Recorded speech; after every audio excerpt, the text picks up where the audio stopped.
ആമേൻ ആമേൻ.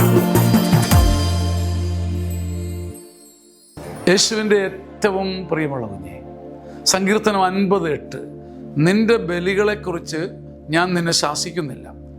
നിന്റെ ദഹന ബലികൾ നിരന്തരം എൻ്റെ കൺമുമ്പിലുണ്ട്. നിന്റെ ബലികളെക്കുറിച്ച് കുറ്റവും കുറവും ഞാൻ പറയുന്നില്ല. നീ ഉരുകിയതും നീ ഉരുകി ബലിയർപ്പിച്ചതും നിന്റെ ചങ്ക് ദഹിച്ചൊരുകി എൻ്റെ മുമ്പിൽ നീ നിന്നെ തന്നെ സ്വയം ബലിയായി നൽകുന്നത് ഞാൻ കാണുന്നുണ്ട്. അതുകൊണ്ട് നിന്റെ ബലികളെക്കുറിച്ച് എനിക്ക് പരാതിയില്ല, രണ്ട് പക്ഷമില്ല. ദൈവം നമുക്ക് നൽകാൻ കഴിയുന്ന ഏറ്റവും നല്ല സർട്ടിഫിക്കറ്റ് ഇതാ. കുഞ്ഞെ, നിന്റെ മനസ്സുരുകിയ, നിന്റെ ചങ്കുരുകിയ, നിന്റെ ആത്മാവ് ഉരുകി അർപ്പിക്കുന്ന കാഴ്ചയും പ്രാർത്ഥനയും ജീവിതവും ഒരിക്കലും കർത്താവ് കാണാതെ പോകില്ല. നിന്റെ ബലികളെക്കുറിച്ച് ഞാൻ നിന്നെ ശാസിക്കുന്നില്ല.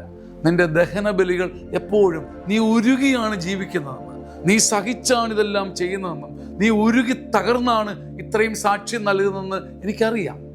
നിന്റെ നിരന്തര ദഹനബലികൾ എപ്പോഴും എൻ്റെ കൺമുമ്പിലുണ്ട്. ഈ വചനം ഏത് തകർച്ചയിലും ഭാരങ്ങളിലും ഏത് ദുഃഖങ്ങളിലും ഇരിക്കുമ്പം നിങ്ങൾക്കൊരു ആശ്വാസത്തിൻ്റെ മറക്കൂടെ ചൂടട്ടെ. ആമേൻ ആമേൻ ആമേൻ.